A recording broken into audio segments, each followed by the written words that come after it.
ಹೇಯಂ ಗಮ್ಯಂ ಗುರುಂಶ್ಚಾಪಿ ನತ್ವಾ ಸೂತ್ರಾರ್ಥ ಉಚ್ಯತೆ ಸಮಸ್ತಗುಣಸಂಪೂರ್ಣಂ ಸರ್ವದೋಷವಿವರ್ಜಿತಂ ಲಕ್ಷ್ಮೀನಾರಾಯಣಂ ವಂದೇ ಭಕ್ತಾಭೀಷ್ಟಫಲಪ್ರದಂ ತದರ್ಥಃ ಪ್ರಣೇತೇತಿ ಪ್ರಣೇತ ಜ್ಯೋತಿರಿತ್ಯಾದ್ಯೈಃ ಇತ್ಯಾದಿ ನಿನ್ನೆ ಅದೆಲ್ಲ ಆಗಿದೆ ಅದಲ್ಲ ನತು ಪ್ರಾಣಃ ಇತ್ಯಾದ್ಯೈಃ ಪ್ರಣೇತ್ರಾತಿರೇಕೋ ಮುಖ್ಯೋ ವಿಷ್ಣುರೇವ ತಥಾ ಚ ಪ್ರಾಣಃ ಇತ್ಯಾದ್ಯೈಃ ಅಧ್ಯಾತ್ಮೈಃ ಅನ್ಯವಸ್ತುಷು ಪ್ರಸಿದ್ಧೈಃ ಸರ್ವೈಃ ಶಬ್ದೈಃ ವಿಷ್ಣುರೇವ ಉಚ್ಯತೆ ನತು ಮುಖ್ಯಪ್ರಾಣಾದಿಃ ಕುತಃ ಸರ್ವಗುಣತ್ವತಃ ಶ್ರೀಶ್ಚತೆ ಇತ್ಯಾದಿ ಅದು ಆಯಿತು. ಸದ್ದೇಹ ಯದ್ದೇವಾನ್ ಪ್ರಾಣ ಅದು ಆಯಿತು. ಸೂಚನಾಯ ನನು ಅಥಾಪಿ ಪೂರ್ಣಾನಂದೋ ವಿಷ್ಣುರುತಿ ನ ಯುಕ್ತಂ ಮತ್ತೆ ಪ್ರಶ್ನೆ ಮಾಡ್ದ. ಪೂರ್ಣಾನಂದ ವಿಷ್ಣು ಎಂಬುದನ್ನು ಒಪ್ಪೋದಿಲ್ಲ. ಯಾತಕ್ಕೆ? ಯೋ ವೇದ ನಿಹಿತಂ ಗುಹಾಯಾಮ್ ಅದು ತೈತ್ರೇಯದಲ್ಲಿ ಹೇಳ್ತಾರೆ. ಯೋ ವೇದ ನಿಹಿತಂ ಗುಹಾಯಾಮ್ ಗುಹಾಯಾಮ್ ಹೃದಯ ಗುಹಾಯಾಮ್ ಹೃದಯ ಗುಹೆಯಲ್ಲಿ ನಿಹಿತಂ ನೆಲೆಸಿರತಕ್ಕಂತಹ ವನನ್ನು ಯಹ ವೇದ ಯಾವನು ತಿಳಿತಾನೋ ಅವನು ಬ್ರಹ್ಮವಿದಾಪ್ನೋತಿ ಪರಂ ಅಂತ ಮುಂದೆ ಹೇಳ್ತಾರೆ. ಇತಿ ಆನಂದಮಯ ಧರ್ಮಸ್ಯ ಗುಹಾನಿಹಿತತ್ವಸ್ಯ ಜ್ಯೋತಿರ್ಹೃದಯ ಆಹಿತಂ ಯತ್ತಿತಿ ಶ್ರುತೌ ಜ್ಯೋತಿಷ್ಯುಕ್ತೇ. ಏನು ಹೇಳಿದ್ರಲ್ಲಿ? ಹೃದಯ ಗುಹೆಯಲ್ಲಿರತಕ್ಕಂಥವನನ್ನ ತಿಳಿದರೆ ಅವನು ಪರಂ ಆಪ್ನೋತಿ ಮೋಕ್ಷವನ್ನು ಅಂತಾನೆ ಅಂತ ಹೇಳಿದರು. ಒಂದಾಯ್ತು. ಈಗ ಹೃದಯದಲ್ಲಿ ಯಾರಿದ್ದಾರೆ ಅಂದ್ರೆ ಏನು ಹೇಳ್ತಾರೆ? ಜ್ಯೋತಿರ್ ಹೃದಯ ಆಹಿತಂ ಯತ್ ಹೃದಯದಲ್ಲಿರತಕ್ಕಂಥ ಒಂದು ಜ್ಯೋತಿ ಇದೆ ಅಂತ ಹೇಳಿದರು. ನೀವು ಹೇಳಿದ್ದು ಹೃದಯದಲ್ಲಿ ಬ್ರಹ್ಮ ಇದ್ದಾನೆ, ಪರಮಾತ್ಮ ಇದ್ದಾನೆ, ಅವನು ತಿಳಿಬೇಕು. ಹೃದಯ ಜ್ಯೋತಿ ಇದೆ ಅಂತ ಅಲ್ಲಿ ಹೇಳ್ತಾ ಇದ್ದ. ಸೊ ನೀವು ಹೇಳೋ ಪ್ರಕಾರ ಆನಂದಮಯ ಯಾರು? ಹೃದಯದಲ್ಲಿರೋನು. ಆನಂದಮಯ ಹೃದಯದಲ್ಲಿರೋನು. ಹೃದಯ ಜ್ಯೋತಿ ಅಂತ ಹೇಳಿದ್ರೆ ವಿಷ್ಣು ಹೇಗಾಗುತ್ತೆ ಅಂತ ಪ್ರಶ್ನೆ. ಈಗ ಅದು ಪುತ್ರ ಇತಿ ಶ್ರುತೌ ಜ್ಯೋತಿಷ್ಯುಕ್ತೇ. ಜ್ಯೋತಿಷ್ ಶಬ್ದ ತ್ವಾಂ ಅಗ್ನಿ ಇತ್ಯಾಗ್ನಿ ಸಾಹಚರ್ಯೇಣ ಅಗ್ನಿ ಸೂಕ್ತಸ್ಥತ್ವೇನ ಚ ಅಗ್ನಿಪರತ್ವ. ಇನ್ನು ಜ್ಯೋತಿ ಯಾರಾಗಿರಬೇಕು ಅಂತ ಮುಂದಿನ ಪ್ರಶ್ನೆ. ಈಗ ಜ್ಯೋತಿ ಯಾರಾಗಿರಬೇಕು ಅಂದ್ರೆ ತ್ವಾಂ ಅಗ್ನಿ, ಅದೇ ಮಾತಿನೊಳಗೆ ಅಗ್ನಿ ಅಂತ ಸಂಬೋಧನೆ ಇದೆ. ಅಂದಮೇಲೆ ಇತಿ ಅಗ್ನಿ ಸಾಹಚರ್ಯೇಣ ಅಗ್ನಿ ಸಾಹಚರ್ಯೇಣ ಅಗ್ನಿಯ ಜೊತೆಯಾಗಿರಬೇಕೆ ಕಾರಣದಿಂದಾಗಿ ಅಗ್ನಿ ಸೂಕ್ತಸ್ಥತ್ವೇನ ಅದು ಅಗ್ನಿ ಸೂಕ್ತ ಬಂದಿರೋ ಪದ ಜ್ಯೋತಿ. ಆದ್ದರಿಂದ ಜ್ಯೋತಿ ಯಾರಾಗಿರ್ಬೇಕಿಲ್ಲಿ? ಅಗ್ನಿ ಆಗಿರಬೇಕು. ಪೂರ್ವ ಪಕ್ಷಿ. ನಹಿ ದ್ವಯೋ ಸ್ವಾತಂತ್ರ್ಯೇಣ ಸರ್ವಪ್ರೇರಕತ್ವಾದಿನ ಹೃದಯ ಗಹಾಸ್ತತ್ವಂ ಯುಕ್ತಮಿತ್ಯತಃ. ಇಲ್ಲಿ ಅಗ್ನಿ ಅಂತ ಹೇಳಿ ಅಲ್ಲಿ ಬ್ರಹ್ಮ ಅಂತ ಹೇಳಿದ್ರೆ ದ್ವಯೋ ಇಬ್ಬರು ಕೂಡ ಹೃದಯದಲ್ಲಿ ಇಬ್ಬರು ಯಾರಾಗ್ತಾರಲ್ಲಿ? ಸ್ವಾತಂತ್ರ್ಯೇಣ ಇಬ್ಬರಿಗೂ ಸ್ವಾತಂತ್ರ್ಯ ಬರುತ್ತೆ. ಇಬ್ಬರಿಗೂ ಸ್ವಾತಂತ್ರ್ಯ ಬರುತ್ತೆ ಅಂದ್ರೆ ಒಂದೇ, ಇಬ್ಬರು ಅಸ್ವಾತಂತ್ರ್ಯ ಅಂದ್ರೆ ಒಂದೇ. ಅರ್ಥ ಆಯ್ತು? ಇಬ್ಬರು ಸ್ವತಂತ್ರ ಏನರ್ಥ? ಇಬ್ರು ಅಸ್ವತಂತ್ರರೇ. ಇಬ್ರು ಸ್ವತಂತ್ರರು ಅಂತ ಹೇಳಿದ್ರೆ ಒಬ್ಬ ಸ್ವತಂತ್ರ ಇನ್ನೊಬ್ಬ ಸ್ವತಂತ್ರನ ಜೊತೆಗಿದ್ದಾಗ ಏನಾಗ್ತಾನ ಅವನು? ಡಿಪೆಂಡೆಂಟ್ ಆದ್ರೆ ಅಸ್ವತಂತ್ರ, ಡಿಪೆಂಡೆಂಟ್ ಆದ್ರೆ ಅವನು ಅಸ್ವತಂತ್ರ. ಇಬ್ಬರಲ್ಲಿ ಒಬ್ರು ಅಸ್ವತಂತ್ರ ಆಗಲೇಬೇಕು. ಇಬ್ರು ಸ್ವತಂತ್ರ ಆಗೋದು ಸರಿಯಲ್ಲ. ಸರ್ವ ಪ್ರೇರಕತ್ವಾದಿನ ಹೃದಯ ಗುಹಾಸ್ಥತ್ವಂ ಯುಕ್ತಮಿತ್ಯತಃ. ಆದ್ರಿಂದ ಅಗ್ನಿ ಅಂತ ಒಪ್ಪೋದೆ ಕ್ಷೇಮ. ವಿಷ್ಣು ಅಂತ ಬಿಟ್ಬಿಡೋಣ, ಯಾರು ನೋಡ್ಬೋಣ ಅಗ್ನಿ ಅಂತ ಒಪ್ಪೋಣ. ಯಾವಾಗ ಪೂರ್ವಪಕ್ಷ ಏನ್ ಮಾಡ್ತಾನೆ? ತನ್ನ ಪರ ಟ್ರೈ ಮಾಡ್ತಾನೆ ಆದಷ್ಟು ಕೂಡ. ಆದ್ರಿಂದ ವಿಷ್ಣು ಆಗಬಾರ್ದು ಒಟ್ಟಿನ ಮೇಲೆ ಅವನಿಗೆ. ಇವತ್ತು ಜಗತ್ತಿಗೆ ಆಗ ವಿಷ್ಣು ಆಗಬಾರ್ದು ಅಷ್ಟೇ, ಯಾರಿಗೂ ಕೂಡ. ಬೇರೆ ಯಾರನ್ನು ಹೇಳಿದ್ರು ಅದು ಭಾರಿ ವಿಶಾಲ ಮನೋಭಾವ. ವಿಷ್ಣು ಅಂದ ತಕ್ಷಣ ಏನ್ ಬೇನ್ರಿ ಇವರೆಲ್ಲ ಹಳೆ ಕಾಲ ಜನ ಅಂತ ಅವರು ವಿಚಾರವಾದಿಗಳು, ಅವಿಚಾರವಾದಿಗಳು ಅಷ್ಟೇ. ಹೌದು, ಹಾಗೆ ಆಡಿ ತಿಳಿ ಸುಮ್ಮನೆ ಇರ್ತಾರೆ. ವಿಷ್ಣು ಅಂದ ತಕ್ಷಣ ಸಿಟ್ಟು ಬರುತ್ತೆ. ವಿಷ್ಣು ಅನ್ಬಾರದು, ಮಧ್ವ ಅನ್ಬಾರದು. ಎರಡು ಪದ ಅವರಿಗೆ ಆಗೋದಿಲ್ಲ. ಹರಿ ವಾಯು ಎರಡು ಪದ ಕಂಡ್ರೆ ಆಗೋದಿಲ್ಲ. ಇದು ಕಲಿಯುಗ ಇಬ್ಬರು ಕಂಡ್ರೆ ಆಗೋದಿಲ್ಲ. ಆದ್ರಿಂದ ಅವರಿಬ್ಬರು ಬಿಟ್ಟು ಯಾರ ಹೆಸರು ಯಾವ ಬಾಪನ ಹೆಸರು ಸುಮ್ಮನೆ ಕೂತಿರ್ತಾರೆ. ಇವರಿಬ್ಬರು ಬಂದ್ರೆ ಭಾರಿ ಗಲಾಟೆ. ಓಂ ಜ್ಯೋತಿಷ್ ಚರಣಾಭಿಧಾನಾದಿತಿ. ಇನ್ಫ್ಯಾಕ್ಟ್ ಇವರಿಬ್ಬರನ್ನೇ ಹೆಚ್ಚು ಲೈಕ್ ಮಾಡಬೇಕಾದ್ರೆ ಇದು ಬೇರೆ ಕಾರಣನೇ ಇಲ್ಲ. ಅದು ಮಿಥ್ಯಾ ಪ್ರಚಾರ. ಏನೋ ಯಾವ್ದ ಅಲ್ಲೇನು ಬಂತು? ತೈತರೀಯದಲ್ಲಿ ಹೇಳ್ಬೇಕಾದ್ರೆ ಎರಡನೇ ಬಲ್ಲಿ ಶುರುವಾಗದೆ ಅದರಿಂದ. ಯೋ ವೇದನೆ ಹಿತಂ ಗುಹಾಯಾಮ್ ಪರಮೇ ವ್ಯೋಮನ್ ಸೋಷ್ಣುತೆ ಸರ್ವಾನ್ ಕಾಮಾನ್ ಸಹ ಬ್ರಹ್ಮಣ ವಿಪಸ್ಥಿತ ಅಂತ ವಾಕ್ಯ ಇರೋದು. ಗೊತ್ತಾಯ್ತಾ? ಅಂದ್ರೆ ಯಾವನು ಹೃದಯ ಗುಹೆಯಲ್ಲಿರ್ತಕ್ಕಂಥವನ್ನು ತಿಳಿತಾನೋ ಅವನು ಮುಂದೆ ಮೋಕ್ಷಕ್ಕೆ ಹೋಗ್ತಾನೆ ಅಂತ ಹೇಳಿದ್ದಾರೆ. ಸೊ ಹೃದಯ ಗುಹೆಯಲ್ಲಿರೋ ಅಂತ ಹೇಳಿದ್ರೆ ಮೋಕ್ಷ ಮತ್ತು ಗ್ಯಾರಂಟಿ ಆಯಿತು. ನಿಮ್ಮ ಪ್ರಕಾರ ಬ್ರಹ್ಮ ಅಂತ ಹೇಳ್ತೀರಿ. ಆದರೆ ಅಲ್ಲಿ ಬಂದಿರಬೇಕಾದ್ರೆ ಜ್ಯೋತಿ ಬಗ್ಗೆ ಹೇಳ್ತಾ ಜ್ಯೋತಿರ್ ಹೃದಯ, ಜ್ಯೋತಿ ಎಂಬುದು ಹೃದಯದಲ್ಲಿದೆ ಅಂತ ಹೇಳಿದರು. ಹೋಗ್ಲಪ್ಪ ಜ್ಯೋತಿ ಯಾರು ಅಂತ ಕೇಳಿದರೆ ಏನಂತ ಹೇಳ್ತಾರೆ? ಅಗ್ನಿ ಅಂತ ಹೇಳ್ತಾರೆ. ಅಗ್ನಿ ಸೂಕ್ತ ಅಂದಮೇಲೆ ಅಗ್ನಿಯಿಂದ ಮೋಕ್ಷ ಆಗುತ್ತೇನೆ ಆಗಿದ್ರೆ ಸಾಧ್ಯ ಇಲ್ಲ. ಓಂ ಜ್ಯೋತಿಶ್ಚರಣಾಭಿಧಾನ ಅದು ವಿಷ್ಣು ಅಂತ ಆಗಲಿಲ್ಲ. ಅಗ್ನಿಯಿಂದ ಆಗುತ್ತೆ ಬಿಟ್ಟು ತಾವೇ ಯೋಚನೆ ಮಾಡೋಣ, ವಿಷ್ಣುವಿನಿಂದ ಆಗೋದಿಲ್ಲ ಅಂತ ಆಯ್ತಲ್ಲ ಅಂತ ಪ್ರಶ್ನೆ ಅವಂತಿಗೆ. ತದರ್ಥೋ ಅರ್ಥ ಆಯ್ತಾ? ಹೃದಯ ಗುಹೆ ಒಳಗಿರೋನು ಕರ್ಕೊಂಡು ಬಾ, ಒಳಗೆ ಭಾರಿ ಮುಖ್ಯ ಚೇಂಬರ್ನಲ್ಲಿ ಯಾರೋ ಇದ್ದಾರೆ ಅಂತ ಹೇಳಿದ್ರೆ ಹೋದ ಅವನು ಕ್ಲರ್ಕ್ ಅಟೆಂಡರ್ ಕರ್ಕೊಂಡ್ಬಿಟ್ಟ. ಹೋಗ್ಬಿಟ್ಟು ಚೇಂಬರ್ನೊಳಗೆ ಅವನು ಒಳಗೆ ಮಾತಾಡಕ್ಕೆ ಹೋಗಿದ್ದಾನೆ, ಅವ್ನು ಕರ್ಕೊಂಡ್ಬಂದ. ಚೇಂಬರ್ನಲ್ಲಿ ಇದ್ರು ಅಂತ. ಚೇಂಬರ್ನಲ್ಲಿ ಇದ್ರೆ ಸಾಲದು ಏನಾಗಿರ್ಬೇಕು? ಅವನು ಆ ಚೇರ್ ಮೇಲೆ ಕೂತಿರ್ಬೇಕು. ಇವನ್ಯಾರು ಕೂಡ ಹಕ್ಕ ಅವನಿಗಿಲ್ಲ. ಅವನೇ ಅರ್ಥ ಮಾಡ್ಕೊಂಡ ಯಾರ್ಯಾರೋ ಓಡಾಡ್ತಾರೆ ಅವರೆಲ್ಲ ಚೇಂಬರ್ ಆದ್ರಿಂದ ಅವರೆಲ್ಲ ಕೂಡ ವಿಷ್ಣು ಶಬ್ದ ವಾಚರಾಗ್ತಾರಂತ ಪ್ರಶ್ನೆ ಮಾಡ್ತಾನೆ. ಹಾಗಲ್ಲ. ತದರ್ಥೋ ಜ್ಯೋತಿರಿತ್ಯಾದ್ಯೈ ಪ್ರಸಿದ್ಧೈರನ್ಯವಸ್ತುಷು ಪ್ರಣೇತ ಜ್ಯೋತಿರಿತ್ಯಾದ್ಯೈ ಪ್ರಸಿದ್ಧೈರನ್ಯವಸ್ತುಷು ಉಚ್ಯತೆ ವಿಷ್ಣುರೇವೈಕಃ ಸರ್ವೈ ಸರ್ವಗುಣತ್ವತಃ. ಅಲ್ಲಿ ಬಂದಿರತಕ್ಕಂಥ ಜ್ಯೋತಿ ಅಗ್ನಿ ಅಂತ ಹೇಳಿದೆಯಲ್ಲ, ಅಗ್ನಿ ಯಾರು? ಅಗ್ನಿ ಶಬ್ದವಾಚ್ಯ ಯಾರು? ವಿಷ್ಣುವೇ. ಜ್ಯೋತಿ ಶಬ್ದವಾಚ್ಯನಾರು? ವಿಷ್ಣುವೇ. ಜ್ಯೋತಿರ್ಗಣೇಶ್ವರ ಎಲ್ಲಿ? ವಿಷ್ಣು ಸಾಮ ಜ್ಯೋತಿ. ವಿಷ್ಣು ಸಹಸ್ರ ಜ್ಯೋತಿ ಅಂತ ಸರ್ವಶಬ್ದವಾಚ್ಯತ್ವ ಬಂದಿರೋದ್ರಿಂದ ಅವನೇ ಜ್ಯೋತಿ. ಪರಂಜ್ಯೋತಿ. ಪರಂಜ್ಯೋತಿ ಹೈಯೆಸ್ಟ್ ಜ್ಯೋತಿ.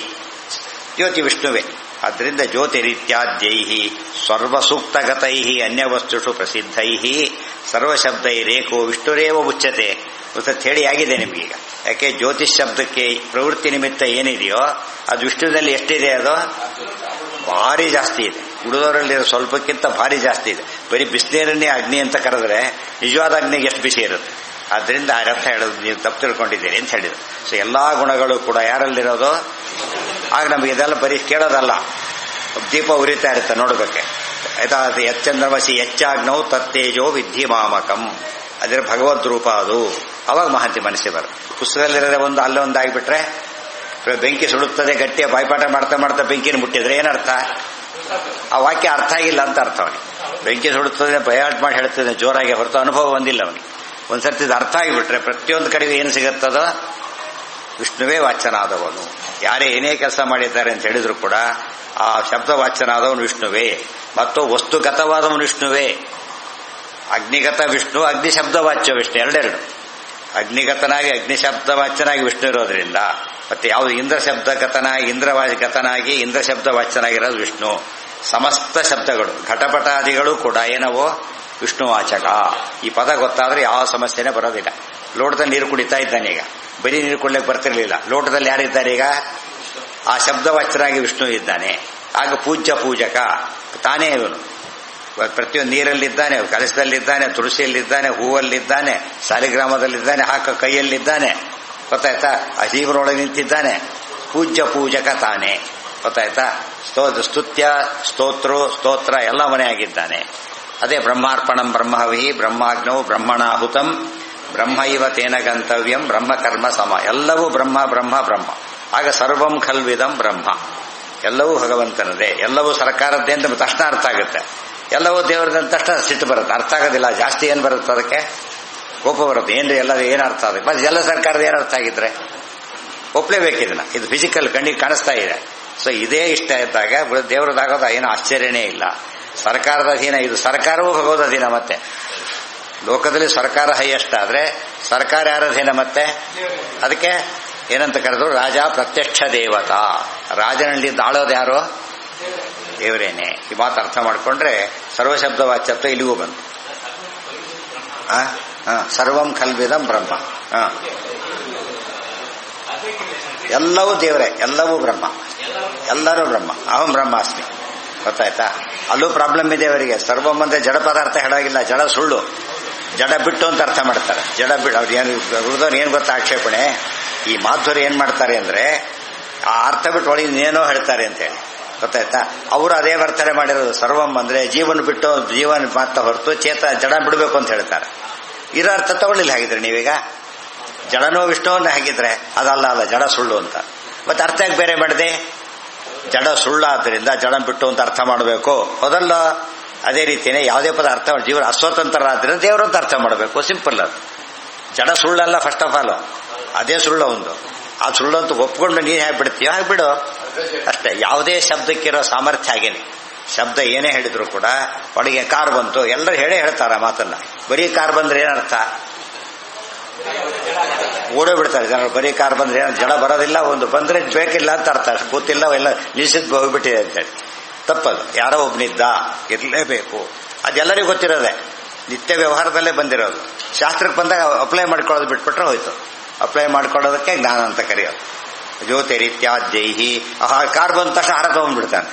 ಉಳಿದವ್ರಿಗೆ ನೀವು ಕಾರ್ ಬಂತು ಅಂತೀವನಂದ, ಹಾರ ಅವನ್ ತಂದ, ಸೊ ಕಾರ್ಗೆ ಹಾರ ಹಾಕ್ತಾನ ಅಂತ ನೀವು ಭಾರಿ ದೊಡ್ಡ ಯೋಚನೆ ಮಾಡ್ತಾ ಕುತ್ಕೊಂಡ. ಆಮೇಲೆ ಏನ್ ಮಾಡ್ದ, ಕಾರ್ ಬಂತು, ಅವ್ನು ಬಂದ ವ್ಯಕ್ತಿ ಬಂದಿಲ್ಲ, ಹೋಗ್ಬಿಟ್ಟಾಗ ಹಾರ ವಾಪಸ್ ತಂದ್ಬಿಟ್ಟ. ಕಾರ್ ಬಂತು ಅಂತ ಹಾಕ್ಲಕ್ಕೆ ಹೋದ, ವಾಪಸ್ ತಂದ, ಮತ್ತೇನು ಅದು ಕಾರ್ ಹಾಕಿದ್ರೆ ಮತ್ತೆ ಕಾರ್ ಬಂತು ಹೋಗಿದ್ದಕ್ಕೆ ವಾಪಸ್ ಬಂದಿದ್ದೆ ಅದಕ್ಕೇನು ಅರ್ಥನೇ ಆಗ್ತಾ ಇಲ್ಲ ಅವ್ರು. ಆಮೇಲೆ ಅರ್ಥ ಆಯ್ತು, ಕಾರ್ ಬಂತು ಅಂದ್ರೆ ಕಾರಲ್ಲಿ ನಿರೀಕ್ಷಿತವಾದ ಗೆಸ್ಟ್ ಕಾರಲ್ಲಿ ಬಂದಿದ್ದಾನೆ, ಆ ಕಾರ್ ಬೇರೆ ಅವ್ರದ್ದು, ಆದ್ರಿಂದ ಗೆಸ್ಟ್ ಇಲ್ಲ, ವಾಪಸ್ ಹೋಯ್ದ, ಅದನ್ನ ಹಾರ ವಾಪಸ್ ಹೋಯ್ತು. ಅರ್ಥ ಆಯ್ತಾ? ಈಗ ಕಾರಿಗೆ ಹಾರ ಅಲ್ಲ, ಕಾರಲ್ಲಿ ಬಂದು ಹಿಡಿಯೋನಿಗೆ ಹಾರ. ಅದಕ್ಕೆ ಯಾವುದೇ ವಸ್ತು ಕೊಟ್ಟರು ಕೂಡ ವಸ್ತುವಿಗಲ್ಲ, ಯಾರಿಗೆ ಅದು ತತ್ ಪದಾರ್ಥಗತ ಭಗವದ್ ಪದಾರ್ಥ ಪದವಾಚ್ಯ ಭಗವದ್ ರೂಪಕ್ಕೆ ಹೊರತು ಬೇರೆಯವರಿಗಲ್ಲ. ಜ್ಯೋತಿ ರೀತ್ಯಾದ್ಯೈ. ಅದಕ್ಕೆ ಹಾರ ಹಾಕ್ಬೇಕ ಯಾವಾಗಲೂ ಕೂಡ. ಉಳಿದವ್ರಿಗೆ ಹಾರ ಹಾಕ್ಬೇಕು ಎಷ್ಟು ಹಾಕ್ತಾರೆ, ಇಷ್ಟೇ ಹಾರ ಹಾಕೋದು. ಯಾತಕ್ಕೆ ಹೃದಯದಲ್ಲಿ ದೇವರಿದ್ದಾನೆ, ದೇವರಿಗೆ ಹಾರ ಅಂತ ಅರ್ಥ, ಇವರಿಗೆಲ್ಲ ಗೊತ್ತಾ. ನೀವು ತಲೆಗೆ ಹಾರ ಹಾಕ್ಬೇಕಾಯ್ತು. ಯಾತಕ್ಕೆ ಇಷ್ಟಕ್ಕೆ ಇಲ್ಲಿ ದೇವರಿರೋ ಹೃದಯ ವೇದ ನಿಹಿತಂ ಗುಹಾಯ, ಇಷ್ಟೇ ಬರಬೇಕು. ದೇವರಿಗೆ ಮಾತ್ರ ಬಣಮಾಲ ಪೂರ್ತಿ ಹಾಕ್ಬೇಕು ದೇವ್ರಿಗೆ. ಅರ್ಥ ಆಯ್ತಾ? ಇಷ್ಟಕ್ಕೆ ಹಾರ ಹಾಕ್ಲಕ್ಕೆ ಅದೇ ಕಾರಣ. ನೀವು ತನಗೆ ಅಂತ ತಿಳ್ಕೊಂಡ್ರೆ ಇವನು ಮೂರ್ಖ, ಅವನಿಗೆ ಅಂತ ತಿಳ್ಕೊಂಡ್ರೆ ಹಾಕೋನು ಮೂರ್ಖ. ಅನುಸಂಧಾನ ಇರಬೇಕಲ್ಲಿ, ಇವರಿಗಲ್ಲ. ಹೃದಯಗತ ಭಗವಂತನಿಗೆ ಹಾಕೋದು. ಸದೇಹ ಮಾನಿ ಹರಯೇ ಪ್ರಣಮೇತ್ ಕೇವಲಾಯವ, ಆ ಮಾತು ಸ್ಪಷ್ಟ ಹೇಳ್ತಾರೆ. ಜ್ಯೋತಿರಿದ್ಯ. ಅವ್ರು ಸರ್ಕಾರ ಪ್ರತಿನಿಧಿ ಬಂದಾಗ ಹಾರ ಹಾಕೋದು ಯಾತಕ್ಕೆ? ಅವ್ರು ಸರ್ಕಾರ ಪ್ರತಿನಿಧಿ ಅನ್ನೋ ಕಾರಣಕ್ಕೆ ಹಾಕೋದಿಲ್ಲ. ಎಷ್ಟೋ ಸರ್ತಿ ಹಾರ ರೆಡಿ ಆಗಿಬಿಟ್ಟಿರ್ತಾರೆ, ಬಂದೇ ಆಯ್ತಲ್ಲ ಹಾಕ್ಲಿಕ್ಕೆ ಹೋದಾಗ. ಯಾವ್ದು ಇದು ಬಂತು, ಎಲೆಕ್ಷನ್ ಕೋಡ್ ಶುರುವಾಯ್ತು, ತಕ್ಷಣ ಏನ್ ಮಾಡಿದ್ರು, ಹಾರಡು ವಾಪಸ್ಸು, ಅವರು ವಾಪಸ್ಸು. ಯಾಕೆ? ಈಗಿಲ್ಲ, ಮಾಡಾಗಿಲ್ಲ ಈಗ. ಎಷ್ಟೋ ಸರ್ತಿ ಏನ್ ಮಾಡಿದ್ರು ನಿಮಗೆ ಗೊತ್ತಿದೆ. ಡೈರಿ ಪ್ರಿಂಟ್ ಮಾಡಿಸಿದ್ರು ಒಂದು 20 ವರ್ಷ ಕೆಳಗೆ. ಇಲ್ಲಿ ರಿಲೀಸ್ ಆಗ್ಬೇಕು ನವಂಬರ್ಲಿ, ಯಾವುದು ಗೌರ್ಮೆಂಟ್ ಹೋಗ್ಬಿಟ್ಟು ರಾಷ್ಟ್ರಪತಿ ಆಡಳಿತ ಬಂತು. ತಕ್ಷಣ ಎಲ್ಲಾ ಡೈರಿ ಸುಟ್ಟು ಹಾಕಿಬಿಟ್ಟು ಹೊಸ ಡೈರಿ ಪ್ರಿಂಟ್ ಮಾಡಿಸಿದ್ರು. ಯಾಕೆ? ಯಾರಿಲ್ಲೇ ಇಲ್ಲ ಆಗಲ್ಲಿ. ಅರ್ಥ ಆಯ್ತಾ? ಎಷ್ಟು ಲಾಸ್ ಅದು. ಆ ರೀತಿ ದೇವ್ರ ಬಗ್ಗೆ ಬರುತ್ತಾ? ಏಕೋ ವಿಷ್ಣು, ಎಂದೆಂದು ಚೇಂಜ್ ಆಗೋದಿಲ್ಲ. ಆದ್ರಿಂದ ಈ ಸರ್ಕಾರ ಚೇಂಜ್ ಆಗಿ ಎಷ್ಟೋ ಜನ ಏನ್ ಮಾಡ್ತಾರೆ, ಸರ್ಕಾರ ಬರುತ್ತೆ ಅಂತ ತಿಳ್ಕೊಂಡು ಕೈಕಾಲು ಹಿಡ್ಕೊಂಡು ಅವ್ರು ಸೇವೆ ಮಾಡಿ ಮಾಡಿಬಿಟ್ಟಿರ್ತಾರೆ. ಅವು ಎಲೆಕ್ಟ್ ಆಗೋದಿಲ್ಲ. ಇವ್ರು ಮಾಡಿದ್ದಾರೆ, ಅವ್ನು ಬೇರೆ ಬೈದಿರ್ತಾರೆ, ಬಾಯಿ ಬಂದಾಗ ಇನ್ನೊಬ್ಬನ್ನ ಅವ್ನು ರಾಜ ಆಗ್ಬಿಡ್ತಾರೆ, ಇವ್ ಮಂತ್ರಿ ಆಗ್ತಾರೆ. ಇವನ್ಗತಿ ಏನಾಗ ಒಂದು ಇವ್ರು ಆಗ್ಲಿಲ್ಲ, ಬೈದವ್ರು ಆಗ್ಬಿಟ್ಟಿದ್ದಾರೆ. ಅವ್ರ ಹತ್ರ ಮುಖ ಹೊಡ ತೋರ್ಸಕ್ ಬರೋದಿಲ್ಲ ಅವ್ರು. ಆದ್ರೆ ದೇವ್ರು ನಂಬಿದವ್ರ ಪ್ರಶ್ನೆ ಇಲ್ಲ. ಯಾತಕ್ಕೆ? God will never change. ಆದ್ರಿಂದ ಏಕೋ ವಿಷ್ಣು ನಿಶ್ಚಿಂತೆಯಾಗಿರ್ಬೋದು. ಏಕೋ ವಿಷ್ಣುರ್ ಮಹದ್ಭೂತಂ ಎಷ್ಟರ್ಥ ಬರುತ್ತೆ ಏಕೋ ವಿಷ್ಣು ಅಂತೇಳಿ. ನಮಗೆ ಯಾಕೋ ವಿಷ್ಣು ಆಗಿಬಿಟ್ಟೆ, ಏಕೋ ವಿಷ್ಣು, ಯಾಕೋ ವಿಷ್ಣು, ಏತಕೋ ಅಂತಾರಲ್ಲ ಹಾಗೆ. ಜ್ಯೋತಿರಿತ್ಯಾದ್ಯೈ ಸರ್ವಸೂಕ್ತಗತೈ ಅನ್ಯವಸ್ತುಷು ಪ್ರಸಿದ್ಧೈ ಸರ್ವಶಬ್ದೈ ಏಕೋ ವಿಷ್ಣುರೇವ ಉಚ್ಚ. ಅನ್ಯ ವಸ್ತುಗಳಲ್ಲಿ ಪ್ರಸಿದ್ಧವಾಗಿದೆ ಹೊರತು ಮೂಲತಃ ಯಾರಲ್ಲಿರೋದು? ವಿಷ್ಣುವಿನಲ್ಲೇನೆ. ಎಷ್ಟೋದರ್ಥ ಹೇಳಿದೆ, ಯಾವುದೋ ಹೆಸರಿಟ್ಟ, ಯಾರೋ ನಮ್ಮ ಹುಡುಗನ ಹೆಸರು ಅಂತ. ಅವನ ಹುಡುಗನ ಹೆಸರು ಆಗತ್ತೆ, ಅದು ನಮ್ಮ ಮಗನ ಹೆಸರು. ಮಗನ ಹೆಸರು ಯಾವುದು? ಸ್ವಲ್ಪ ಹೇಳಿದ್ರಿಲ್ಲ, ನನ್ನ ತಾತನ ಹೆಸರು ಅಂತ ಅವನೇ ಶುರು ಮಾಡ್ತಾ. ಅವನು ಕೇಳಿದ ಅವನ ತಾತ, ಅದು ಹೋಗ್ತಾ ಹೋಗ್ತಾ ಮಗನ ಹೆಸರು ಅಂತ ಹೇಳಿದವನ ಆಮೇಲೆ ಏನ್ ಮಾಡಿದ, ಅದನ್ನ ಬದಲಾಯಿಸ್ತಾ. ಅದು ಮಗನಿಗೆ ಇಟ್ಟ ಹೆಸರೇ ಹೊರತು ಮಗನ ಹೆಸರಲ್ಲ, ಮಗನಿಗೆ ಇಟ್ಟ ಹೆಸರು ಅಂತ. ಒಂದು ನಿಜವಾದ ಹೆಸರು ಯಾರು ಹುಡುಕ್ತಾ ಹುಡುಕ್ತಾ ಹುಡುಕ್ತಾ ಹೋದ, ದಟ್ ಎಂಡ್ಸ್ ಇನ್ ವಿಷ್ಣು. ಅಲ್ಲಿ ಮತ್ತೆ ಹೋಗೋದಿಲ್ಲ, ಸ್ಟಾಪ್. ಸರ್ವಗುಣತ್ವತಃ ಎಲ್ಲಾ ದಾರಿಗಳು ಸಮುದ್ರಕ್ಕೆ ಕಟ್ಟಾಗ್ಬಿಡುತ್ತೆ, ಸಮುದ್ರದ ಮುಂದೆ ಹೋಗೋದಿಲ್ಲ. ಯಾತಕ್ಕೆ? ಸಮುದ್ರದ ದೇವರಿದ್ದಾನೆ, ಗೊತ್ತಾಯ್ತಾ? ನಾರಾಯಣ ಅಂತ ಅದಕ್ಕೆ ಹೆಸರು. ನಾರಾಯಣ ಹತ್ರ ಸ್ಟಾಪ್ ಆಗ್ಬಿಡುತ್ತೆ. ಆಕಾಶಾತ್ ಪತಿತಂ ತೋಯಂ ಯಥಾಗಚ್ಚತಿ ಸಾಗರಂ. ನೀರಿಗೆ ಹೇಗೆ ಎಂಡು ಸಮುದ್ರನೋ, ಶಬ್ದಕ್ಕೆ ಹಾಗೆ ಎಂಡು ಭಗ ಸಮುದ್ರ. ಪರಮಾತ್ಮ ಅಂತ ಎಂಡ್ ಆಗ್ಬಿಡುತ್ತೆ, ಮುಂದೆ ಹೋಗೋದಿಲ್ಲ, ಆಯ್ತು ಸ್ಟಾಪ್. ಮುಂದೆ ಹೋಗಲಿಕ್ಕೆ ಬರೋದೇ ಇಲ್ಲ. ಯಾಕಂದ್ರೆ ಅಲ್ಲಿಗೆ ಫೇಲ್ ಆಗುತ್ತೆ ಮೊದಲು, ಅಲ್ಲಿಗೆ ಫೇಲ್ ಆಗೋದ್ರಿಂದ ಗೊತ್ತಾಗೋದೇ ಇಲ್ಲ. ನಾ ತೋ ಅಗ್ನ್ಯಾದಿಹಿ ಕುತಃ ಸರ್ವಗುಣತ್ವತಃ. ಅಗ್ನಿಗೆ ನೆನಪಿರಲಿ, ಅಗ್ನಿಗೆ ಶೀತ ಇಲ್ಲ, ಶೀತ ಗುಣ ಅಗ್ನಿಗಿಲ್ಲ. ಅದೇ ರೀತಿ ಶೀತಕ್ಕೆ ಅಗ್ನಿ ಗುಣ ಇಲ್ಲ, ಫಸ್ಟ್ ಆಫ್ ಆಲ್. ಸೊ ಅಗ್ನಿ ಶಬ್ದ ವಾಚ್ಯ ಶೀತ ಆಗ್ಲಿಕ್ಕೆ ಸಾಧ್ಯ ಇಲ್ಲ. ಅದೇ ಐಸ್ ಏನು ಕೂಡ ಅಗ್ನಿ ಶಬ್ದ ವಾಚ್ಯರಲ್ಲ, ಅಗ್ನಿ ಐಸ್ ಶಬ್ದ ವಾಚ್ಯ ಅಲ್ಲ. ಆದ್ರೆ ವಿಷ್ಣು ಎಂತವ್ರು ಐಸ್ ಶಬ್ದ ವಾಚ್ಯನೂ ಹೌದು, ಅಗ್ನಿ ಶಬ್ದ ವಾಚ್ಯನೂ ಹೌದು. ಅಗ್ನಿಗೆ ಅಗ್ನಿತ್ವ ಬಿಟ್ಟು ಬೇರೆ ಗುಣಗಳಿಲ್ಲ, ಇದಕ್ಕೆ ಐಸ್ಗೆ ಐಸತ್ ಬೇರೆ ಗುಣಗಳಿಲ್ಲ. ಆದ್ರೆ ಪರಮಾತ್ಮ ಏನಾಗಿದೆ, ಎರಡು ಗುಣಗಳು ಇದೆ, ಎಲ್ಲ ಗುಣಗಳು ಇದೆ. ಮತ್ತೆ ಇವ್ರು ಎಲ್ಲ ಗುಣಗಳಿಲ್ಲ. ಡಾಕ್ಟರ್ ಇಂಜಿನಿಯರ್ ಅಲ್ಲ, ಇಂಜಿನಿಯರ್ ಡಾಕ್ಟರ್ ಅಲ್ಲ, ಗೊತ್ತಾಯ್ತಾ? ಅದರಲ್ಲಿ ಅನೇಕ, ಅದರಲ್ಲೂ ಡಾಕ್ಟರ್ ಕೂಡ ಸ್ಪೆಷಲಿಸ್ಟ್ ಒಂದಕ್ಕೆ ಇನ್ನೊಂದಕ್ಕಲ್ಲ. ದೇವರೇನಾಗಿದ್ದಾನೆ? ವೈದ್ಯೋ ನಾರಾಯಣ ಹರಿ. ಅಂದ್ರೆ ಇದು ಸ್ವಾರಸ್ಯ ಮಾತಿ, ವೈದ್ಯೋ ನಾರಾಯಣ ಹರಿ. ಎಲ್ಲದಕ್ಕೂ ವೈದ್ಯ ಆದ್ರೆ ನಾರಾಯಣ ಒಬ್ಬನೇ.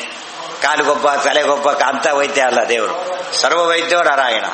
ಎಲ್ಲದನ್ನೂ ಪರಿಹಾರ ಮಾಡೋ ವೈದ್ಯ ನಾರಾಯಣ. ಉಳಿದವರೆಲ್ಲ ಒಂದು ಚೂರು ವೈದ್ಯರು, ಅದು ಅಸ್ವತಂತ್ರೇಣ. ಅಸ್ವಾತಂತ್ರೇಣ ವೈದ್ಯತ್ವ ಬೇರೆ, ಸರ್ವ ವೈದ್ಯತ್ವ ಬೇರೆ, ಸ್ವತಂತ್ರ ವೈದ್ಯತ್ವ ಬೇರೆ. ಇಷ್ಟೆಲ್ಲ ತಿಳ್ಕೊಂಡಾಗ ಪ್ರತಿ ಶಬ್ದನೂ ಅಭ್ಯಾಸ ಮಾಡಿ ಮಾಡಿ ಮಾಡಿ ಏನಾಗುತ್ತದ, ಈ ಡೀಲಿಂಕ್ ಆಗ್ಬೇಕು. ಈ ಬ್ಯಾಂಕ್ ಆ ಲಿಂಕಿಗೆ ಹೊರಬೇಕು. ಯಾವ ಲಿಂಕಿಗೆ ಹೋಗ್ಬೇಕು ನಾವೀಗ? ಶಾಸ್ತ್ರ ಪ್ರಪಂಚಕ್ಕೆ ಹೋಗ್ಬೇಕು. ಆಮೇಲೆ ಏನಾಗುತ್ತೆ, ಇದನ್ನ ಹೇಳೋದು ಅದೇ ಪ್ರಸಿದ್ಧ ಆಗಿಬಿಡುತ್ತೆ. ಇದು ಬಿಟ್ಬಿಟ್ಟು ಅದೇ ಪ್ರಸಿದ್ಧ. ಪ್ರಹ್ಲಾದನ ಏನು ಹೇಳೋದು ಅರ್ಥನೇ ಆಗ್ತಿದ್ದಿಲ್ಲ. ಯಾಕೆ? ಆ ಫೀಲ್ಡಲ್ಲಿ ಇದ್ಬಿಟ್ಟಿದ್ದಾರೆ. ಗೊತ್ತಾಯ್ತಾ? ಕೆಲವರು ಇರ್ತಾರೆ, ಯಾವ ಫೀಲ್ಡಲ್ಲಿ ಇರ್ತಾರೋ ಯಾರ ಏನೋ ಹೇಳಿದ್ರೆ ಆ ಫೀಲ್ಡಿಗೆ ಕನ್ವರ್ಟ್ ಮಾಡ್ಕೋತಾರೆ ಫಸ್ಟ್ ಅದನ್ನ. ಆಮೇಲೆ ಏನ್ ಮಾಡ್ತಾರೆ, ಊಹಿಸೋ ಶುರು ಮಾಡ್ತಾರೆ. ಅದಕ್ಕೆ ನಾವೇನ್ ಮಾಡ್ಬೇಕು, ಯಾವುದೇ ಕೊಟ್ಟರು ಕೂಡ ಫಸ್ಟ್ ಅದನ್ನ ಶಾಸ್ತ್ರ ಕನ್ವರ್ಟ್ ಮಾಡ್ಕೊಂಡು ಮಾತಾಡೋದು. ಅದು ಬಿಟ್ಟು ಶಾಸ್ತ್ರನ ಲೌಕಿಕ ಕನ್ವರ್ಟ್ ಮಾಡ್ಕೊಂಡ್ಬಿಡ್ತಾರೆ, ಉಲ್ಟಾ ಬಲ್ಟಾ ಹೋಗ್ಬಿಡ್ತಾರೆ. ಅರ್ಥ ಆಯ್ತಾ? ಇದು ಯಾರು ಡಿ ಕೊಟ್ಟ ತಕ್ಷಣ ಏನ್ ಮಾಡ್ತೀರಿ, ಡಿ ಚೆಕ್ ಕೊಟ್ಟ ತಕ್ಷಣ ಅದನ್ನ ಕ್ಯಾಶಿಯರ್ ನಿಮ್ಮ ರೂಪಕ್ಕೆ ತರ್ತೀರೋದು. ಅಲ್ಲೇ ಇದ್ಬಿಟ್ರೆ ಏನಾಗುತ್ತದ, ವೇಸ್ಟ್ ಆಗಿ ಜೀರೋ ಆಗಿಬಿಡುತ್ತೆ ಕಡೆಗೆ. ಅಲ್ಲೇ ಇರಬಾರ್ದು. ಅದು ಟೈಮ್ ಇದೆ. ಅದು ಮತ್ತೆ ಎಷ್ಟು 20 ವರ್ಷ ಬಿಟ್ಟು ಮಾಡಕ್ಕೆ ಬರೋದಿಲ್ಲ. ಎಷ್ಟು ದಿವಸ ಅದು ವಿಚಿತ್ರ. ಅಷ್ಟರೊಳಗೆ ಅದು ಚೇಂಜ್ ಆಗಿಬಿಡ್ಬೇಕು ಈ ಕಡೆ, ಅಕೌಂಟಿಗೆ ಬಂದ್ಬಿಡ್ಬೇಕು ಈ ಕಡೆ. ಇಲ್ಲದವರೆ ವೇಸ್ಟ್ ಆಗುತ್ತೆ. ಸೊ ಆದಷ್ಟು ಬೇಗ ಏನ್ ಮಾಡೋದು, ಪ್ರತಿ ಶಬ್ದನೂ ನಾವು ಕನ್ವರ್ಟ್ ಮಾಡ್ಕೊಂಡ್ಬಿಡ್ಬೇಕು. ಅರ್ಥ ಆಯ್ತಾ? ಕರಿಬೇಕಾದ್ರೆ ಚೆಕ್ ಅಂತಾನೆ. ಆಕ್ಚುಲಿ ಚೆಕ್ ಅಲ್ಲ, ಅದೇನದು ಕ್ಯಾಶ್. ಅದು ಯಾವ ರೂಪದಲ್ಲಿದೆ? ಚೆಕ್ ರೂಪದ ಕ್ಯಾಶ್ ಅದು. ಆದ್ರಿಂದಾನೆ ಆ ಚೆಕ್ ಅಂತ ಕರೆದ್ರೂ ಕೂಡ ಒಳಗೆ ಅರ್ಥ ಬೇರೆ ಇದೆ. ಅದೇ ರೀತಿ ಯಾವುದೇ ಪದಾರ್ಥ ಕರೆದ್ರೆ ಒಳಗೆ ಮಾತ್ರ ಏನಂತ ಅರ್ಥ ಇದೆ, ದೇವರು ಅಂತ ಅರ್ಥ ಇದೆ. ಹಾಗಿರ್ಬೇಕು. ಅವೆಲ್ಲ ವಂಶಕ್ಕೆ ಬರೋದಿಲ್ಲ ಅಂತಾರೆ. ಸಮನ್ವಯ ಮಾಡಿ ಮಾಡಿ ಮಾಡಿ ತೋರಿಸ್ತಿದ್ದಾರೆ. ನತು ಅಜ್ಞಾದಿಹಿ ಕುತಃ ಸರ್ವಗುಣತ್ವತಃ ಕರ್ಣಚಕ್ಷುರ್ಮನೋ ವಿದೂರತ್ವೋಕ್ತ್ಯಭಿಪ್ರೇತ ಅಪರಿಚ್ಛಿನ್ನ ವೈಭವ ರೂಪ ಸರ್ವಗುಣತ್ವಾದಿತ್ಯರ್ಥ. ಎಷ್ಟು ಕಾಂಪ್ಯಾಕ್ಟ್ ವರ್ಡ್ ನೋಡಿ. ಕರ್ಣ ಚಕ್ಷುರ್ ಮನೋ ವಿದೂರತ್ವೋಕ್ತ್ಯಭಿಪ್ರೇತ ಅಪರಿಚ್ಛಿನ್ನ ವೈಭವ ರೂಪ ಸರ್ವಗುಣತ್ವಾದಿತ್ಯರ್ಥ. ಅದು ಸರ್ವಗುಣ. ಯಾವುದು ಸರ್ವಗುಣ ಅಂದ್ರೆ ಕರ್ಣ ಚಕ್ಷುರ್ಮನೋ ವಿದೂರತ್ವ ಮುಕ್ತ್ಯಭಿಪ್ರೇತ. ಕರ್ಣವಿದೂರ, ಚಕ್ಷುರ್ವಿದೂರ, ಮನೋವಿದೂರ. ಕರ್ಣವಿದೂರ ಅಂದ್ರೇನು? ಅವನ ಬಗ್ಗೆ ಎಷ್ಟು ಕೇಳಿದ್ರು ಕಿವಿ ಪೂರ್ತಿ ಕೇಳಿದಾಗ ಆಗೋದಿಲ್ಲ, ಎಷ್ಟು ನೋಡಿದ್ರು ನೋಡಿದಾಗ ಆಗೋದಿಲ್ಲ, ಮನಸ್ಸು ಎಷ್ಟು ಯೋಚನೆ ಮಾಡಿದ್ರು ಮಾಡಕ್ ಬರೋದಿಲ್ಲ. ಅದಕ್ಕೆ ಮನೋವಿದೂರ. ಅಪ್ರಾಪ್ಯ ಮನಸಾಸಹ ಯಥೋ ವಾಚೋ ನಿವರ್ತಂತೆ ಅಪ್ರಾಪ್ಯ ಮನಸಾಸಹ. ಇದರ ಅಭಿಪ್ರಾಯ ಏನು ಅಂದ್ರೆ ಅಪರಿಚ್ಛಿನ್ನ ಅಂತ ಅರ್ಥ. ಅಪರಿಚ್ಛಿನ್ನ ಅಂದ್ರೇನು? ಅನಂತ. ಅನಂತ. ಪರಿಚ್ಛಿನ್ನ ಪರಿಮಿತ, ಅಪರಿಮಿತ ಅಪರಿಚ್ಛಿನ್ನ. ಅದರಿಂದ ಅನಂತತ್ವ ಇದೆ. ಕರ್ಣದೂರ, ಚಕ್ಷುರ್ದೂರ, ಮನೋವಿದೂರ ಮಾತುಗಳೆಲ್ಲ ಅನಂತತ್ವ ಹೇಳ್ತಾ ಇವೆ. ಅನಂತತ್ವ ಎಂಬುದು ದೊಡ್ಡ ವೈಭವ. ಅಂತ ಗುಣ ಯಾರಲ್ಲಿದೆ? ವಿಷ್ಣುವಿನಲ್ಲಿ ಮಾತ್ರ. ಬೇರೆ ಯಾರಲ್ಲೂ ಅನಂತತ್ವ ಇಲ್ಲ. ಕೇನ ನಿಮಿತ್ತೇನ ಇತ್ಯತೋಪಿ ಸರ್ವಗುಣತ್ವತಃ. ಕೇನ ನಿಮಿತ್ತೇನ, ಯಾವ ಗುಣದಿಂದ ವಾಚ್ಯನಾಗ್ತಾನೆ ಅಂದ್ರೆ ಸರ್ವಗುಣತ್ವ. ಸರ್ವಗುಣಗಳಿರೋದ್ರಿಂದಾಗಿನೇ ಸರ್ವಶಬ್ದ ವಾಚ್ಯನಾಗ್ತಾನೆ. ಸ್ವಯಂ ಜ್ಯೋತಿಷ್ಟ್ವಾತ್ ಭಗವತಃ ಇತಿ ಪಂಚಮ ಗೀತಾ ಭಾಷ್ಯೋಕ್ತ ದಿಶಾ. ಸ್ವಯಂ ಜ್ಯೋತಿಷ್ಟ್ವಾತ್ ಭಗವತಃ. ಪಂಚಮಾಧ್ಯಾಯ ಭಗವದ್ಗೀತೆಯಲ್ಲಿ ಬಂದಿರೋ ರೀತಿಯಲ್ಲಿ, ಭಗವದ್ಗೀತಾ ಭಾಷ್ಯದಲ್ಲಿ ಬಂದಿರೋ ರೀತಿಯಲ್ಲಿ ಸ್ವಯಂ ಜ್ಯೋತಿ ಅಂದ್ರೆ ಭಗವಂತ. ಇದು ಜ್ಯೋತಿ ಅಷ್ಟೇ, ಸ್ವಯಂ ಜ್ಯೋತಿ ಅಲ್ಲ ಇದು. ಈ ಜ್ಯೋತಿ ಸ್ವಯಂ ಜ್ಯೋತಿ ಅಲ್ಲ. ಯಾವ್ದನ್ನ ಡಿಪೆಂಡ್ ಆಗಿದೆ? ಎಣ್ಣೆ, ಬತ್ತಿ ಎಲ್ಲದನ್ನ ಡಿಪೆಂಡ್ ಆಗಿದೆ. ಗೊತ್ತಾಯ್ತಾ? ಆದ್ರೆ ದೇವರು ಸ್ವಯಂ ಜ್ಯೋತಿ, ಯಾರ ಮೇಲೂ ಡಿಪೆಂಡ್ ಆಗಿದೆ. ಆ ಸ್ವಯಂ ಜ್ಯೋತಿ ಇದ್ದದಕ್ಕೆ ಈ ಜ್ಯೋತಿ ಬರುತ್ತೆ ಹೊರತು ಬೇರೆದ್ರಿಂದ ಅಲ್ಲ. ನಮಗೆ ಕೆಲವು ಗೊತ್ತಾಗುತ್ತೆ. ಏನಂತ, ಯಾವ ದೀಪ ಹಚ್ಚಬೇಕಾಗಿತ್ತು, ಯಾವ್ದೋ ತಂದ್ಕೊಟ್ಟು ಹಚ್ಚೋದೆ, ಇದರಲ್ಲಿ ಹಚ್ಚಕ್ಕೆ ಬರೋದಿಲ್ಲ ಅಂತ ಹೇಳಿದೆ. ಅದಕ್ಕೆ ಇದರಲ್ಲಿ ಭಗವದ್ ರೂಪ ಇಲ್ಲ, ಅದು ಇದ್ರ ಬರ್ತಿದ್ದಿಲ್ಲ. ಗೊತ್ತಾ? ಇದರಿಂದ ಬರ್ಲಿಕ್ಕೆ ಸಾಧ್ಯ ಇಲ್ಲ. ಯಾವ್ದು ಬೇಕೋ ರಿಕ್ವೈರ್ಡ್ ಭಗವದ್ ರೂಪ ಬೇಕದು. ಅರ್ಥ ಆಯ್ತಾ? ಇವತ್ತು ಪೆಟ್ರೋಲ್ ಇದಕ್ಕೆ ತುಪ್ಪ ಹಾಕಿಬಿಟ್ಟ, ಹೋಗುತ್ತಾ ಅದಕ್ಕೆ ಕಾರಿಗೆ? ಯಾಕೆ ತುಪ್ಪ ಅದಕ್ಕಿಂತ ಕಾಸ್ಟ್ಲಿ ಇರಬಹುದು. ಗೋತುಪ್ಪ ಅಳ್ಳು ಸಿಕ್ಕಾಬಟ್ಟಿ ಕಾಸ್ಟ್ಲಿ. ತಾನೇ ಮನೆ ಸ್ವಂತ ತಯಾರು ಮಾಡಿದ್ದಾನೆ, ಆದ್ರೂ ಅದು ಹೋಗೋದಿಲ್ಲ. ಯಾತಕ್ಕೆ? ಅದ್ರ ಕಳ್ಸೋ ಗುಣ ಅದರೊಳಗಿಲ್ಲ. ಆದ್ರೆ ದೇವರಿಗೆ ಮಾತ್ರ ಏನಿದೆ? ಅದಕ್ಕೆ ಪ್ರಹ್ಲಾದನೆ ಬಂದ ಸಮಸ್ಯೆಗಳು, ಎಲ್ಲಾ ಸಮಸ್ಯೆಗಳು ಬಂತು. ದೇವರಲ್ಲಿ ಒಂದೇ ಗುಣ, 4 ಗುಣ ಇದ್ದಿದ್ರೆ ಅಷ್ಟು ಸಮಸ್ಯೆ ಮಾತ್ರ ಸಾಲ್ವ್ ಮಾಡ್ತಿದ್ದ. ಎಲ್ಲಾ ಸಮಸ್ಯೆ ಯಾತ್ರ ಸಾಲ್ವ್ ಮಾಡಿದ ದೇವರು? ಸರ್ವಗುಣತ್ವತಃ ಎಲ್ಲ ಗುಣಗಳಿದ್ದು ಅದರಲ್ಲಿ. ಅರ್ಥ ಆಯ್ತಾ? ಉಳಿದ ಐ ಕಾಂಟ್ ಹೆಲ್ಪ್ ಅಂತ ಹೇಳಲಿಲ್ಲ. ಕೆಲವು ವಿಷಯಕ್ಕೆ ಏನ್ ಮಾಡಬಹುದು? ಐ ಕ್ಯಾನ್ ಹೆಲ್ಪ್ ಅನ್ಬಹುದು. ಆದ್ರೆ ಮೀರಿದ ಮೇಲೆ ಐ ಕಾಂಟ್ ಹೆಲ್ಪ್ ಅಂತ ದೇವರು ಏನ್ ಮಾಡಲಿಲ್ಲ. ಯಾವ ಸ್ಟೇಜಲ್ಲೂ ಏನನ್ಲಿಲ್ಲ, ಪ್ರಹ್ಲಾದನ ಕೈ ಬಿಡ್ಲಿಲ್ಲ. ಅವ್ರು ಕೊಲ್ಲಕ್ಕೆ ಹೋದಾಗಲೂ ಬಂದು ಕಾಪಾಡಿಬಿಡ. ಅಲ್ಲಿ ಏನಾಯ್ತು? ಅಲ್ಲಿ ಸರ್ವಗುಣತ್ವತಃ ಬಂತ. ಯಾವುದೇ ಗುಣ ಒಂದಿಲ್ಲದ ಹೋದ್ರೆ ಏನ್ ಮಾಡ್ತಿದ್ದ? ಅದನ್ನ ನನ್ನ ಕೈಲಿಲ್ಲ ಅಂದ್ಬಿಡ್ತೀನಿ. ಅದು ಅಣುಭಾಷ್ಯ ಭಾಷ್ಯ ಎಲ್ಲ ಅರ್ಥ ಆಗುತ್ತೆ ಆ ಮಾತು ನೋಡಿದ್ರೆ. ಆದ್ದರಿಂದನೇ ವಿಷ್ಣುವಿನ ಆರಾಧನೆ ಮಾಡಿಬಿಟ್ರೆ ಎಲ್ಲ ಅಪಾಯದಿಂದ ಕಾಪಾಡ್ತಾನೆ. ಅದಕ್ಕೆ ಎಲ್ಲ ಅಪಾಯಗಳಿಂದ ಕಾಪಾಡುವಿಕೆ ಅನ್ನೋ ಗುಣ ಯಾರಲ್ಲಿದೆ? ಆತಲ್ಲಿದೆ. ಅದಕ್ಕೆ ಅವ್ರು ಏನ್ ಮಾಡಿದ್ರು, ಅಂಬರೀಷನ್ ಚಕ್ರ ಬಂತು, ಕಾಪಾಡಕ್ಕಾಗಲ್ಲ ಅಂತ ಹೇಳ್ಬಿಟ್ಟು. ಯಾತಕ್ಕೆ? ಅದು ವಿಷ್ಣು ಚಕ್ರ. ವಿಷ್ಣು ಚಕ್ರ ಯಾರು ಹ್ಯಾಂಡಲ್ ಮಾಡಬೇಕು? ವಿಷ್ಣು ಹ್ಯಾಂಡಲ್ ಮಾಡಬೇಕು. ನಾವು ವಿಷ್ಣುಗಳಲ್ಲ, ಆದ್ದರಿಂದ ಹ್ಯಾಂಡಲ್ ಮಾಡೋಕ್ಕಾಗದೆ. ಅರ್ಥ ಆಯ್ತು? Very simple. ಅದು ವಿಷ್ಣು ಏನ್ ಹೇಳ್ತಾ ನಾನು ಮಾಡ್ತೇನೆ, ಆದರೆ ಭಕ್ತವಸ್ಥರ ಅವನ ಮೂಲಕ ಮಾಡ್ತೇನೆ, ಡೈರೆಕ್ಟ್ ಮಾಡೋದಿಲ್ಲ, ಭಕ್ತನ ಬಿಟ್ಕೊಡೋದಿಲ್ಲ ಅಂತೇಳಿ. ಅರ್ಥ ಆಯ್ತಾ? ಎಷ್ಟು ಆ ಗುಣ ನಮ್ಮಲ್ಲಿ ಇಲ್ಲ. ಚಕ್ರದಿಂದ ಬಿಡಿಸುವಿಕೆ ಅಂತಕ್ಕಂಥ ಗುಣ ನಮ್ಮಲ್ಲಿ ಇಲ್ಲ. ಅದು ಯಾರಲ್ಲಿದೆ? ಚಕ್ರ ಹಿಡಿದವನು ಯಾರು? ವಿಷ್ಣು. ಆದ್ರಿಂದ ಅವನಲ್ಲಿದೆ. ಚಕ್ರ ಯಾರು? ದುರ್ಗಾದೇವಿ. ದುರ್ಗಾಪತಿ ಯಾರು? ನಾರಾಯಣ. ನಮ್ಮ ಕೈಲಿ ಆಗದೆ ಇರೋ ಕೆಲಸ ಅಂತ ಹೇಳ್ಬಿಟ್ರು. ನಮ್ಗೆ ಮಾಡ್ಲಿಕ್ಕೆ ಇಷ್ಟನೂ ಪಡೋದಿಲ್ಲ, ದೇವರ ವಿರುದ್ಧ ಇಷ್ಟನೂ ಪಡೋದಿಲ್ಲ, ಇಷ್ಟಪಟ್ಟರೆ ಮಾಡ್ಲಿಕ್ಕೆ ಆಗೋದೂ ಇಲ್ಲ. ವಯಂ ನತಾತ ಪ್ರಭವಾ ಬಹುಮ್ನಃ, ಅದು ಬ್ರಹ್ಮದೇವರ ಮಾತೆಲ್ಲ ಹೇಳ್ತಾರೆ. ನಮ್ಮ ಕೈ ಸಾಧ್ಯ ಅಲ್ಲದ ಮಾತು ಅಂತ ಹೇಳ್ತಾರೆ. ಆ ಗುಣ ನಮ್ಮಲ್ಲಿಲ್ಲ. ಸ್ವಾತಂತ್ರ್ಯ ಎಂಬ ಗುಣ ಮಾತ್ರ ಬೇರೆ ಯಾರ್ಯಾರು ಎಷ್ಟೆಷ್ಟು ಇಲ್ಲ. ಉಳಿದು ನೋಡಿ ಎಷ್ಟೆಷ್ಟು ಇರ್ಬೋದು? ಚೂರು ಇರ್ಬೋದು, ಸ್ವಲ್ಪ ಇನ್ಫೈನೆಟ್ ಅಲ್ಲಿ ಖದ್ಯೋತ ಇದೆ. ಅದು ಎಷ್ಟಿದೆ ಅದ್ರ ಬೆಳಕು? ಬೆಳಗ್ಗೆ ನೆಗ್ಲಿಜಿಬಲ್, ಏನೋ ಚೂರು ಕಾಣುತ್ತಷ್ಟೆ. ಅದೇನಿಲ್ಲ, ಅದರಲ್ಲಿ ಸ್ವಾತಂತ್ರ್ಯ ಇಲ್ಲ. ಉಳಿದರಲ್ಲಿ ಸ್ವಲ್ಪ ಇದೆ. ಸಮಾಸೆ ಅಂದ್ರೆ ಖದ್ಯೋತದಲ್ಲಿ ಬೆಳಕಿರೋದು ಎಷ್ಟು ಕಡಿಮೆನೋ, ಉಳಿದವರೆಲ್ಲ ಗುಣಗಳು ಯಾವಲ್ಲ ಅಷ್ಟೇ ಕಡಿಮೆ. ಗೊತ್ತಾಯ್ತಾ? ಅಲ್ಲಿ ಸ್ವಲ್ಪ ತಾರತಮ್ಯ ಇದೆ ಅಷ್ಟೇ ಹೊರತು ಬೇರೆ ಅಲ್ಲ. ಆದರೆ ದೇವರಲ್ಲಿ 100% ಇದೆ, ಸ್ವತಂತ್ರವಾಗಿದೆ. ಎರಡೆರಡು ಗುಣ ಅದಿದೆ. ಇಲ್ಲಿ ಪೂರ್ಣತ್ವ ಇಲ್ಲ, ಸ್ವಾತಂತ್ರ್ಯ ಇಲ್ಲ. ಎರಡು ಪದ ತಿಳ್ಕೋಬೇಕು. ಪೂರ್ಣತ್ವ ಇದೆ, ಸ್ವಾತಂತ್ರ್ಯ ತಿಳ್ಕೋಬಾರದು. ಪೂರ್ಣತ್ವನೂ ಇಲ್ಲ, ಸ್ವಾತಂತ್ರ್ಯ. ಪೂರ್ಣತ್ವದಲ್ಲಿ ಯಾವ ಸೇರುತ್ತೆ? ಸ್ವಾತಂತ್ರ್ಯ ಸೇರುತ್ತೆ. ಸ್ವಾತಂತ್ರ್ಯ ಇಲ್ಲ ಅಂದ್ರೆ ಪೂರ್ಣತ್ವನೂ ಇಲ್ಲ ಅಂತ. ಅದಕ್ಕೆ ಪೂರ್ಣ ಪೂರಯಿತ ಪುಣ್ಯ. ಎಲ್ಲಿದ್ದದು? ಪೂರ್ಣ ಅಂದ್ರೆ ವಿಷ್ಣು ಒಬ್ಬನೇನೆ. ಪೂರ್ಣ ಪೂರಯಿತ ಪುಣ್ಯ ಪುಣ್ಯಕೀರ್ತಿ ಅನಾಮಯ. ಹೀಗೆ ದೇವರ ಮಹಿಮೆಯ ವಿಷ್ಣು ಕೂಡ. ಇದೆಲ್ಲ ತಿಳ್ಕೊಂಡಷ್ಟು ವಿಷ್ಣು ಸಹಸ್ರಾಮ ಚೆನ್ನಾಗಿ ಅರ್ಥ ಆಗುತ್ತೆ. ಅಣುಭಾಷೆ ಸರಿಯಾಗಿ ಅರ್ಥ ಆದರೆ ವಿಷ್ಣು ಸಹಸ್ರಾಮ ಹೇಳೋದಕ್ಕೆ ಒಳ್ಳೆ ರೀತಿ ನಿಮಗೆ ಸ್ಫೂರ್ತಿ ಬರುತ್ತೆ. ಆ ಒಂದನ್ನೇ ಅನ್ವಯ ಮಾಡ್ತಾ ಹೋಗ್ತಾರೆ. ಹಾಗೇನೆ ಆಚಾರ್ಯ ಪದ ಉಪಯೋಗಿಸಿರೋದು ಹೇಗಿದೆ ಅಂದ್ರೆ, ಸಮನ್ವಯಾಧ್ಯಾಯದ ಎಸೆನ್ಸ್ ಇರೋದೇ ಅದರೊಳಗೆ.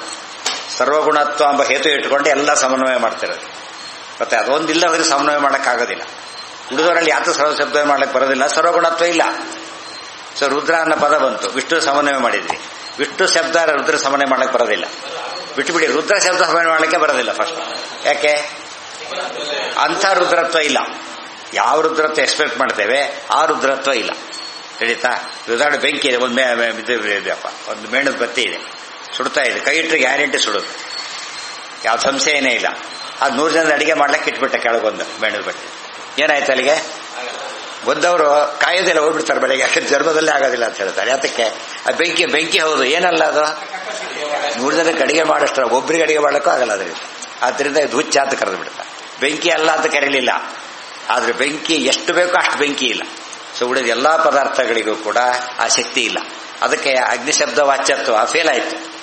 ಪ್ರಹ್ಲಾದನ ಸುಳ್ಳಕ್ಕೆ ಅಂತವ್ರು ಏನಾಯ್ತು? ಅಗ್ನಿ ಫೇಲ್ ಆಗಿಬಿಟ್ಟ. ಯಾತಕ್ಕೆ? ಪೂರ್ಣ ಸುಡುವಾಗ್ದಿತ್ತು, ಅಲ್ಲಿಲ್ಲ. ಅದರ ನಾಶ ಮಾಡಕ್ ಕೊಟ್ಟಿದ್ದ, ನ್ಯೂಟ್ರಲೈಸ್ ಮಾಡಿಕೊಂಡಿದ್ದ ಕೃಷ್ಣ. ಆತನಿಗೆ ಶಕ್ತಿ ಇದೆ, 100% ಇದೆ. ಅದೇನಾಯ್ತಲ್ಲ, ಅಗ್ನಿ ಸೋತು ಬಿಟ್ಟ. ಅದೇ ರೀತಿ ಹಾವು ಕಚ್ಚಿತು, ಹಾವು ಸೋತೋಯ್ತು, ವಿಷ ಹೋಯ್ತು, ಅಸ್ತ್ರಗಳು ಎಲ್ಲ ಫೇಲ್ ಆಗ್ತಾ ಬಂತು. ಅಸ್ತ್ರತ್ವ ಅನ್ನೋದು ಪೂರ್ಣ ಇಲ್ಲ ಅದರಲ್ಲಿ. ಶಸ್ತ್ರದ ಶಸ್ತ್ರತ್ವ ಪೂರ್ಣ ಇಲ್ಲ.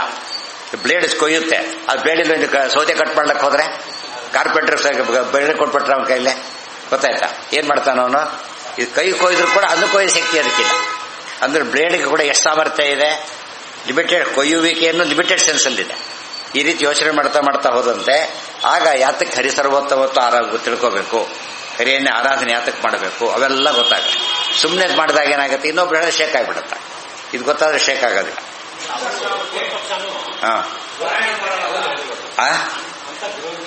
ಹೌದು ಹೌದು ಹೌದು ಹೌದು ಹೌದು. ಆ ಜ್ಯೋತಿ ಯಾರು? ವಿಷ್ಣುವೇ. ಜ್ಯೋತಿ ಅಂತ ವಿಷ್ಣುವಿನ ಹೆಸರದು ಅಷ್ಟೇ ಹೊರತು ಬೇರೆ ಯಾರೋ ಅಂತ ಬೇರೆ ಯಾರೋ ಇದ್ದಾರೆ ಅಂತ ತಿಳ್ಕೊಂಡವನು. ಜ್ಯೋತಿಷ್ ಶಬ್ದ ವಾಚ್ಯರು ಯಾರೋ ಇದ್ದಾರೆ ಅಂತ ತಿಳ್ಕೊಂಡ. ಜ್ಯೋತಿಷ್ ಶಬ್ದ ಸರಿ, ವಾಚ್ಯನ ಯಾವ್ದವನು ವಿಷ್ಣುವೇ. ಅವಾಗ ಒಂದು ಪ್ರಶ್ನೆ ಏನು ಬಂತು, ವಿಷ್ಣು ಅಂತ ಯಾಕೆ ಹೇಳಬಾರ್ದಾಗಿತ್ತು ಅಂತ ಪ್ರಶ್ನೆ ಬರುತ್ತೆ. ಯಾಕೆ ಹೇಳಬಾರ್ದು? Very simple. ಅದು ಅಪೇಕ್ಷಿತವಾದ ಯಾವುದೀಗ? ಅಪೇಕ್ಷಿತ ಯಾವುದೀಗ? ಜ್ಯೋತಿ ಅಪೇಕ್ಷಿತ. ಜ್ಯೋತಿ ಅಪೇಕ್ಷಿತವಾದಾಗ ಅದನ್ನೇ ಹೇಳಬೇಕು. ಇವತ್ತು ಕರೆಂಟ್ ಇಲ್ಲ ಅಂತ ಹೇಳಿ, ಕರೆಂಟ್ ಬಂತು ಅಂತಾನೆ, ಫ್ಯಾನ್ ಬೇಕಾದ್ರೆ ಫ್ಯಾನ್ ಹಾಕೊಂತಾನೆ, ಲೈಟ್ ಹಾಕೊಂತಾನೆ, ಬಂದಿದ್ದು ಕರೆಂಟು. ಆದ್ರೆ ಅವನೇನು ಮಾಡೋ, ಕರೆಂಟ್ ಬಂದ ಮೇಲೆ ಫ್ಯಾನಿಗಿರೋ ಕೂಡ ಇದಕ್ಕಿಲ್ಲ, ಬಲ್ಬ್ಗಿಲ್ಲ, ಬಲ್ಬ್ಗಿರೋ ಟ್ಯೂಬ್ ಲೈಟ್ಗಿಲ್ಲ. ಮತ್ತೆ ಒಂದೊಂದೇ ಇದನ್ನು ಮಾತ್ರ ಹಾಕೊಂತಾರೆ. ಕರೆಂಟ್ಗೆ ಏನು ಶಕ್ತಿ ಇದೆ? ಕರೆಂಟ್ನಿಂದ ಯಾವ್ದು ಓಡುತ್ತೋ ಅದು ಓಡಿಸೋ ಶಕ್ತಿ ಇದೆ. ಬಟ್ ಉಪಯೋಗ ಯಾವ್ದು ಮಾಡ್ಕೊತೀವಿ ನಾವೀಗ? ಯಾವ್ದ್ರ ಅದು ಮಾತ್ರ ಉಪಯೋಗುತ್ತೆ. ಅದಕ್ಕೆ ಇಲ್ಲಿ ಜ್ಯೋತಿಷ್ವೇನ ಉಪಾಸನೆ ಮಾಡಿಬಿಟ್ರೆ ಬೆಳಕು ಕೊಡ್ತಾನೆ, ಗೊತ್ತಾಯ್ತಾ? ಅದೇ ರೀತಿಯಲ್ಲಿ ನಾವು ಅಗ್ನಿಸ್ತತ್ವದಲ್ಲಿ ಉಪಾಸನೆ ಮಾಡದ ಬರೋದು ಬೇರೆ, ಸೂರ್ಯಸ್ತತ್ವನ ಉಪಾಸನೆ ಮಾಡದ ಬರೋ ಫಲ ಬೇರೆ, ಗೊತ್ತಾಯ್ತಾ? ಅದೇ ರೀತಿನೇ ಈ ಮಳೆ ಗಾಳಿ ಬೇಕೀಗ. ಸೃಷ್ಟಿ ಅಂತರ್ಗತ ಭಗವದ್ ರೂಪ ಚಿಂತನೆ ಮಾಡಿದ್ರೆ ಮಳೆ ಬರುತ್ತಾ? ಆ ಕನ್ಸರ್ನ್ ಡಿಪಾರ್ಟ್ಮೆಂಟ್ಗೆ ಫೋನ್ ಮಾಡಿದ್ರೆ ಕೆಲಸ ಆಗುತ್ತಲ್ಲ, ಹಾಗೆ ಆ ಕನ್ಸರ್ನ್ ಗುಣ ಚಿಂತನೆ ಮಾಡಬೇಕು. ಅದಕ್ಕೆ ಯೇ ಯಥಾ ಮಾಂ ಪ್ರಪದ್ಯಂತೆ ತಾಂ ತಥೈವ ಭಜ. ಅದು ದೊಡ್ಡ ಅರ್ಥ. ಅದಕ್ಕೆ ಯಾವ ಗುಣ ಬೇಕು ಅಂತ ಅಪೇಕ್ಷೆ ಪಡ್ತಾರೋ ಆ ಗುಣ ಚಿಂತನೆ ಮಾಡಬೇಕು, ಆ ಗುಣ ಸಿಗುತ್ತೆ. ಅಂಗಡಿಗೆ ಹೋದಾಗ ಎಲ್ಲ ಇದೆ, ನಿಮ್ಗೆ ಯಾವ್ದು ಬೇಕೋ ಕೇಳಿ ಅದಕ್ಕೆ ದುಡ್ಡು ಕೊಡ್ತಿರ್ತಾನೆ. ಅದು ಯಾವ್ದು ಅಲ್ಲಿ ಎಲ್ಲ ಇದೆ, ಎಲ್ಲ ತಗೊಳ್ಳೋಕ್ಕೂ ಸಾಧ್ಯ ಇಲ್ಲ, ಬರೀ ಕೈಲಿ ಬರ್ಲಿಕ್ಕೂ ಆಗೋದಿಲ್ಲ. ಯಾವ್ದು ಬೇಕೋ ಅದಕ್ಕೆ ಮಾತ್ರ ದುಡ್ಡು ಕೊಡೋ ಹಾಗೆ ದೇವರಲ್ಲಿ ಯಾವ ಗುಣ ಇದೆಯಲ್ಲ ನಮಗೆ ಬೇಕಾದ ಚಿಂತನೆ ಮಾಡಿದ್ರೆ ಆ ಗುಣ ದೇವರ ಅನುಗ್ರಹ ಮಾಡಿಬಿಡುತ್ತೆ. ಅಲ್ಲಿಗೆ ನಾಳೆ ದಿವಸ ಮುಂದಿನ ಭಾಗ ಪ್ರತಿಯೊಂದು ಕೂಡ ಅಷ್ಟು ಅಪೂರ್ವ. ರಾಯರು ಬರೆಯೋ ರೀತಿಯೂ ಅಷ್ಟೇ ಅಪೂರ್ವ. ಏನೋ ಹಾಂ, ಹೌದೌದೌದು. ಆ ಗುಣ ಅನುಸಂಧಾನ ಮಾಡ್ಲಿಕ್ಕೆ ಅದನ್ನು ಕೊಟ್ಟಿರೋದು. ಎಲ್ಲ ಅಂತಷ್ಟೇ ಕೆಲವರಿಗೆ ಅರ್ಥ ಆಗಿಬಿಡುತ್ತೆ, ಆದರೆ ಬಿಡಿಸಿ ಹೇಳಿದಾಗ ಪೂರ್ತಿ ಅರ್ಥ ಆಗುತ್ತೆ. ನೀವು ಬೇರೆ ಹೇಳಬೇಕಾ ಅಂತ ಕೇಳ್ತಾರಲ್ಲ, ಹಾಗೆ ಅದಕ್ಕೆ ಅಷ್ಟು ಗುಣಗಳು ಯಾತಕ್ಕೆ. ಅದಕ್ಕೆ ರಾಮ ರಾಮ ಅನ್ಕೊಡಿ, ಸಹಸ್ರನಾಮ ಹೇಳಿದಾಗ ಆಗುತ್ತೆ ಅಂದ್ಬಿಟ್ರು. ನಿಮ್ಗೆ ಆ ಕೆಪಾಸಿಟಿ ಇದ್ರೆ, ಗೊತ್ತಾಯ್ತಾ, ಒಂದು ಶಬ್ದ ಹೇಳಿದ್ರು ಸಾಕು ದೇವ್ರ ಬಗ್ಗೆ. ಕೆಪಾಸಿಟಿ ಇಲ್ಲದವ್ರು ಏನ್ ಮಾಡ್ಬೇಕಾಗ ಹೆಚ್ಚು ಶಬ್ದ ಉಪಯೋಗಿಸ್ಬೇಕು. ಸ್ವತಂತ್ರ ಒಂದು ಪದದಲ್ಲಿ ಎಷ್ಟು ಶಕ್ತಿ ಇದೆ ಎಲ್ಲ ಹೇಳಾಕ್ಬಿಡುತ್ತೆ. ಆ ಪದಕ್ಕೆ ಅರ್ಥ ತಿಳ್ಕೊಳ್ಳೋ ಬರ್ಬೇಕೀಗ. ನಮಗೆ ಸ್ವತಂತ್ರ ಅನ್ನೋ ಶಬ್ದ ಲೋಕದಲ್ಲಿ ಏನಂತ ಬಂದಿದೆ, ಅದು ಲಿಮಿಟೆಡ್ ಸೆನ್ಸ್ ಅಲ್ಲಿ ಬಂದ್ಬಿಟ್ಟಿದೆ. ಸ್ವತಂತ್ರ ಶಬ್ದಕ್ಕೇನೆ ಅರ್ಥ ಲಿಮಿಟ್ ಆಗೋಗ್ಬಿಟ್ಟಿದೆ. ಅರ್ಥ ಆಯ್ತಾ? ಇಂಡಿಪೆಂಡೆಂಟ್ ಕಂಟ್ರಿ ಏನ್ ಅರ್ಥ ಇದೆ ಅದಕ್ಕೆ? ಇಂಡಿಪೆಂಡೆಂಟ್ ಕಂಟ್ರಿ ಗೌರ್ಮೆಂಟ್ ಬಟ್ ಇಂಡಿಪೆಂಡೆಂಟೇ ಹೊರತು ಎಷ್ಟೋ ವಿಷಯ ಬಗ್ಗೆ ಬೇರೆ ಕಂಟ್ರಿ ಮೇಲೆ ಡಿಪೆಂಡೆಂಟ್. ಅದು ಆ ಸಪ್ಲೈ ಬರೋದ್ರೆ ಆಯಿಲ್ ಇಂಡಿಯಾ ಇಲ್ಲೇ ಆಯಿಲ್ ತರಬೇಕು ಬರೋದು ಇಲ್ಲೇ ಇಲ್ಲ. ಇಂಡಿಪೆಂಡೆಂಟ್ ಏನರ್ಥ ಅದಕ್ಕೆ? ಅವ್ರ ಕಾನೂನು ಇಂಡಿಪೆಂಡೆಂಟೇ ಹೊರತು ಪದಾರ್ಥ ಇಂಡಿಪೆಂಡೆಂಟ್ ಅಲ್ಲ. ಸ್ವತಂತ್ರ ಅನ್ನೋ ಶಬ್ದನ ಸುಮ್ಮನೆ ದೇವ್ರ ಬಗ್ಗೆ ಉಪಯೋಗಿಸಿದ್ರೆ ನಮಗೆ ಮಹತ್ವ ಗೊತ್ತಾಗೋದಿಲ್ಲ. ಆಚಾರ ಹೇಳಿದಾಗ ಆ ಅರ್ಥ ಉಪಯೋಗಿಸ್ಬೇಕು. ಸ್ವರೂಪ ಪ್ರಮಿತಿ ಪ್ರವೃತ್ತಿ ರೂಪ ಸತ್ತಾತ್ರೈವಿಧ್ಯೆ ಪರಾನಪೇಕ್ಷಂ ಸ್ವತಂತ್ರಂ. ಅದನ್ನ ಇಟ್ಕೊಂಡ್ಬಿಟ್ರೆ ಅಬ್ಸಲ್ಯೂಟ್ ಸೆನ್ಸ್ ಅಲ್ಲಿ ತಗೋಬೇಕು. ನಮಗೆ ಸ್ವಾತಂತ್ರ್ಯ ಶಬ್ದ ಉಪಯೋಗಿಸ್ತಾರೆ ರಿಲೇಟಿವ್ ಸೆನ್ಸ್ನಲ್ಲಿ. ರಿಲೇಟಿವ್ ಸೆನ್ಸಿನ ಸ್ವಾತಂತ್ರ್ಯ ನೋ ಸ್ವಾತಂತ್ರ್ಯ, ಅದು ಪರತಂತ್ರದ ಒಂದು ಭಾಗ ಅಷ್ಟೇ. ಅಬ್ಸಲ್ಯೂಟ್ ಸ್ವಾತಂತ್ರ್ಯ ಇದು ಒಂದೇ.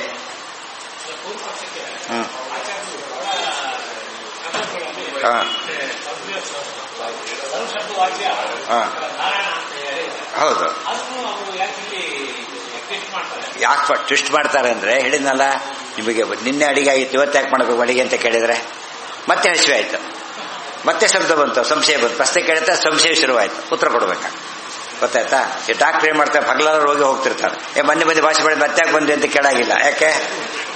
ಬೇರೆ ರೋಗ ಬಂದಿದೆ, ಮತ್ತೆ ಹೋಗಿ ಬಂದು ಈ ರೋಗ, ಆ ರೋಗನೇ ರಿಲ್ಯಾಪ್ಸ್ ಆಗಿದೆ, ಏನ್ ಮಾಡ್ಬೇಕಾಗ? ಆದ್ದರಿಂದ ನಾನು ಪೂರ್ವಪಕ್ಷಕ್ಕೆ ಎಲ್ಲಿವರೆಗೂ ಹೋಗೋದಿಲ್ಲ, ಅಪ್ರೋಕ್ಷ ಜ್ಞಾನ ಬರೋವರೆಗೂ. ಎಷ್ಟು ಕೇಳಿದ್ರು ಕೂಡ ಏನಾಗುತ್ತದ ಬಸ್ ಸಂಶಯ ಉಳ್ಕೊಂಡ್ಬಿಡುತ್ತೆ. ಅದಕ್ಕೆ ಕೆಡ್ತಾನೆ ಇರ್ಬೇಕು. ಎಲ್ಲಿವರೆಗೂ? ಅಪ್ರೋಕ್ಷ ಜ್ಞಾನ ಆಗೋವರೆಗೂ. ಅಪ್ರೋಕ್ಷ ಜ್ಞಾನ ಆಗೋವರೆಗೂ ಕೇಳ್ತಿರ್ಬೇಕು. ಆಲಯ. ಓಂ